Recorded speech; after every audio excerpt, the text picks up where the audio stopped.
Bonsoir à tous et bienvenue dans cette édition du journal de 19 heures en direct depuis Beijing.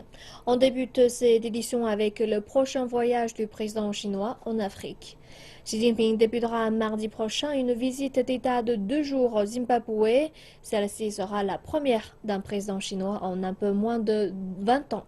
Les liens économiques unissant les deux nations devraient dominer les discussions entre le dirigeant chinois et son homologue zimbabwéen Robert Mugabe.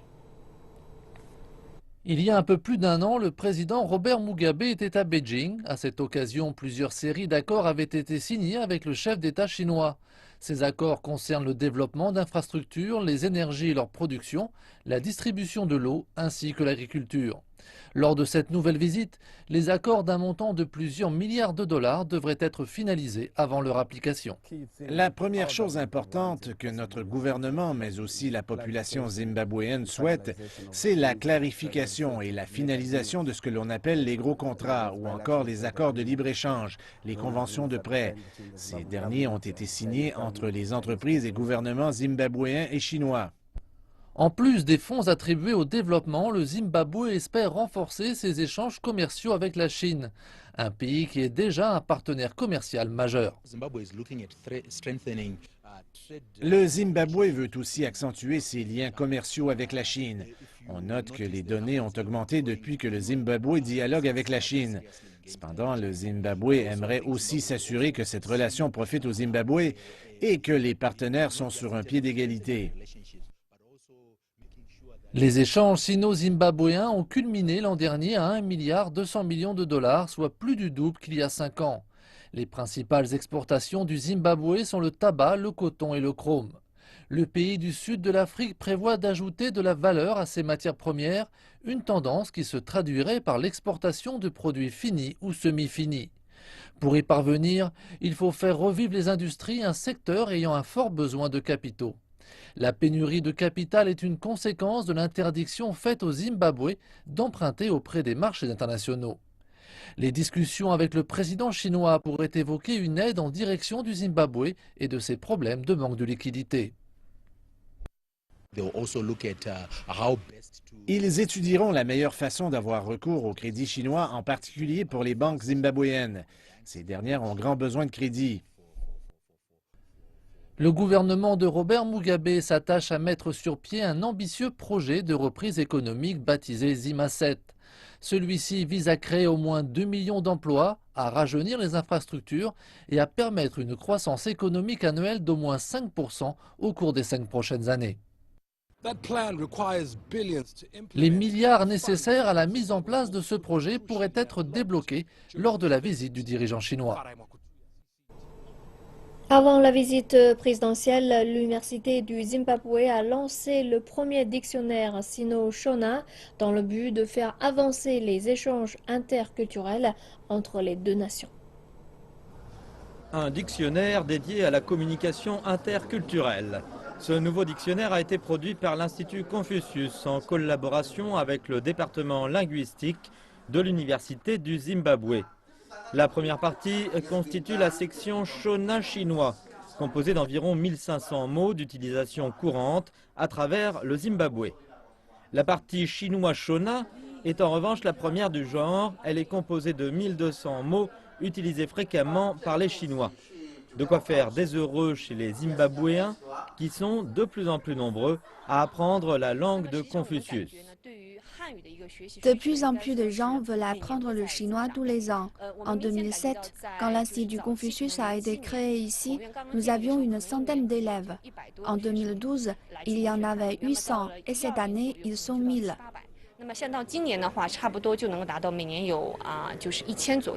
Le vice-chancelier de l'université pense que ce dictionnaire va renforcer les interactions entre les deux cultures.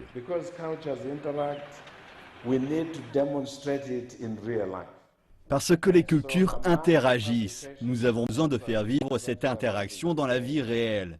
Et avec ces publications que nous lançons aujourd'hui, parmi elles le dictionnaire Sino-Shona, nous voulons promouvoir l'interaction entre les cultures. Et il n'y a rien de mieux pour mieux se connaître que de parler la langue de l'autre.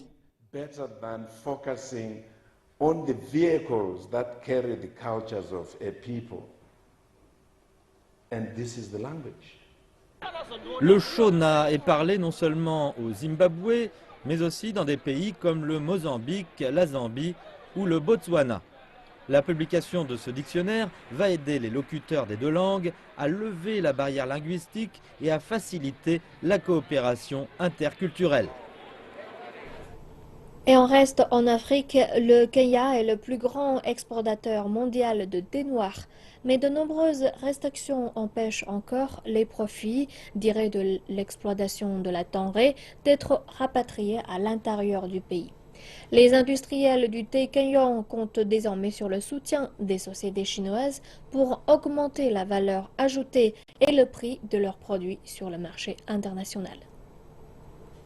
Le Kenya est célèbre pour son thé noir CTC, reconnu pour son procédé de fabrication unique, qui est à l'origine de sa couleur brune intense. 95% de la production du thé au Kenya est exportée. Mais cette industrie est largement tributaire des quelques multinationales partenaires contrôlant de la production aux canaux d'exportation, en passant par la fixation des prix. Les cultivateurs indigènes de thé et les industriels perdent progressivement une part significative de leurs profits. Ngorongo Tea Factory est une usine qui fabrique du thé noir kényan depuis près de 50 ans. Ses propriétaires ont réalisé que l'inadaptation de leur activité les a rendus au fil des années plus vulnérables aux évolutions du marché. Au fil des ans, la dépendance de notre pays au thé noir CTC a pris une ampleur importante. Au cours des 2 dernières années, nous avons connu au Kenya une surproduction de thé noir CTC qui a sérieusement affecté le niveau des prix. Les prix ont chuté de près de 50%. L'usine Ngorongo a pris conscience du fait que sa stratégie devait évoluer pour rester dans la course. Nous devons constamment innover en termes de diversification des produits, mais aussi pour rendre nos produits plus abordables aux consommateurs de ce pays. Nous prévoyons également de nous diversifier sur les marchés d'exportation. La pression liée au changement ne se ressent pas seulement chez les industriels du thé. Les petits cultivateurs de thé aspirent aussi à améliorer leurs conditions en agrandissant la taille de leur propre production. Je viens de cette région, j'ai été à l'école ici et toute ma famille habite dans cet endroit. Ici, la plupart des gens cultivent du thé, mais sur de petites parcelles de terre. La taille limitée des productions place les petits cultivateurs dans une position désavantageuse sur la chaîne de valeur. C'est pourquoi la diversification et l'élargissement de la taille des productions sont la priorité absolue des petits cultivateurs et de tous les industriels de thé du pays. Mais tout cela requiert de nouvelles sources de financement. Ainsi, il n'est pas surprenant de voir que la Banque chinoise de développement tente de s'impliquer davantage dans l'industrie du thé au Kenya. L'usine est l'un des clients potentiels de notre banque. Ils envisagent de s'élargir au marché chinois, mais également d'augmenter leur capacité de production. Nous pensons qu'elle atteint le niveau d'exigence demandé pour soutenir les bases de la croissance de ce pays et pour aider les petits cultivateurs et les travailleurs. Le soutien financier de la Banque chinoise de développement ne montre qu'un des aspects de ces efforts réalisés. Avec l'augmentation des échanges et la multiplication des domaines de coopération entre la Chine et l'Afrique, la Banque chinoise de développement, en plus de fournir des investissements solides, est en mesure d'établir le lien manquant aux petits cultivateurs et aux industriels pour conquérir de nouveaux marchés dans le futur. Merci de nous retrouver pour la deuxième partie de cette édition. On retrouve tout de suite Elsa Suru pour nous présenter le monde de l'économie. Bonjour à tous et nous commençons tout de suite avec les liens commerciaux entre la Chine et la Thaïlande.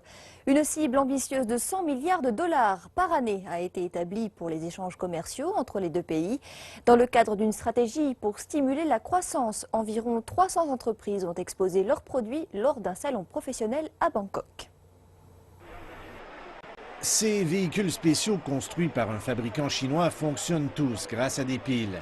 L'industrie des véhicules électriques croît de 30% par année en Chine et les fabricants envisagent maintenant d'exporter leurs produits. Ce centre de commande mobile obtient un énorme succès commercial auprès des services de police en Chine. Maintenant, ces fabricants espèrent aussi susciter l'intérêt de la police thaïlandaise. Au début, nous voulons vendre plus de 500 véhicules par année en Thaïlande. Nous pensons que si nous augmentons nos parts de marché, nous pourrons construire une usine en Thaïlande. La compagnie vend déjà des machines agricoles pour une valeur de 2 millions de dollars par année en Thaïlande. Elle espère maintenant multiplier ses ventes par 3. La Chine est un grand pays agricole et la Thaïlande aussi.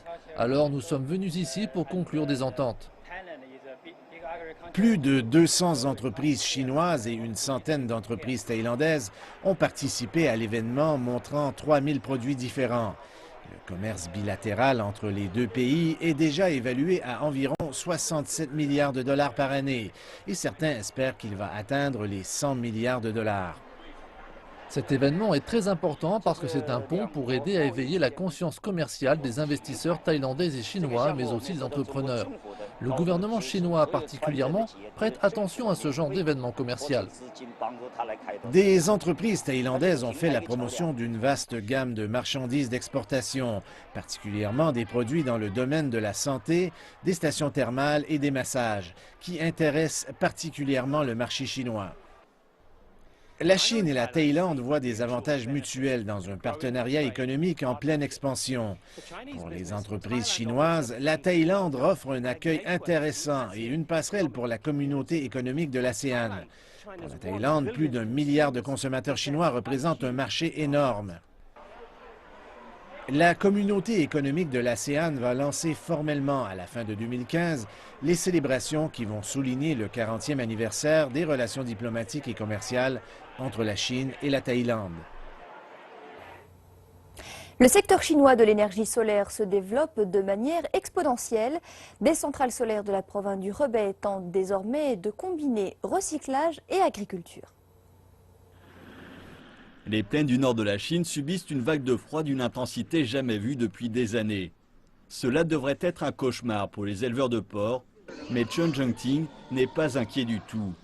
Cela car ses porcheries sont chauffées à l'énergie solaire, une énergie qui ne lui coûte rien.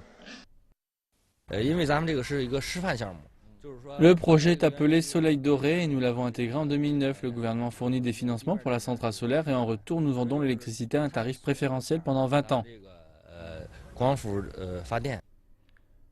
Plutôt que d'utiliser une chaudière pour se chauffer, ces panneaux solaires placés sur le toit de la porcherie fournissent une électricité de base aux fermes et villages voisins.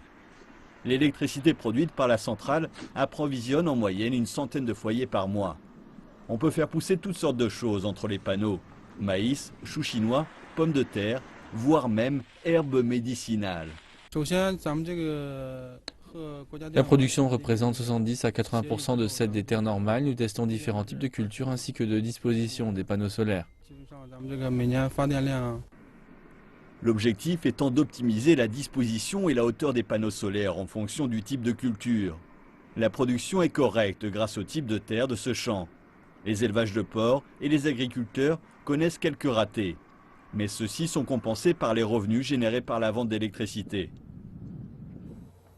Nous continuons à présent notre série sur l'expédition sur le glacier Goulia. Pour obtenir des carottes de glace, les scientifiques doivent transporter de l'équipement et de l'approvisionnement depuis le campement vers le point de forage. Aujourd'hui, s'adapter à 5700 mètres d'altitude, c'est déjà un défi, encore plus que de transporter des tonnes d'équipement. Voyons tout de suite les défis qui attendent les scientifiques et comment ils comptent y faire face. Rester ou partir, c'est le docteur Rodrigo qui va en juger. Il teste les niveaux d'oxygène et le rythme cardiaque de tout le monde chaque matin pour voir s'ils peuvent continuer à travailler dans l'expédition. Il faut 3 jours pour s'adapter. Nous sommes en fait au 3e jour, donc ça va mieux. Les gens dorment plus. Jusqu'ici, rien à signaler. L'appétit, jour après jour, est... Pour le moment, ce n'est pas un dur travail pour nous, mais il le deviendra. Dans une paire de semaines, je pense qu'il y aura un pic. Les scientifiques et les porteurs font face à un grand défi quand ils transportent de l'équipement du campement vers les sites de forage. Après une longue discussion, l'équipe a accepté d'essayer la solution du guide de montagne. Je veux juste démontrer que si nous utilisons l'avantage mécanique, nous pourrions tirer ce camion ici.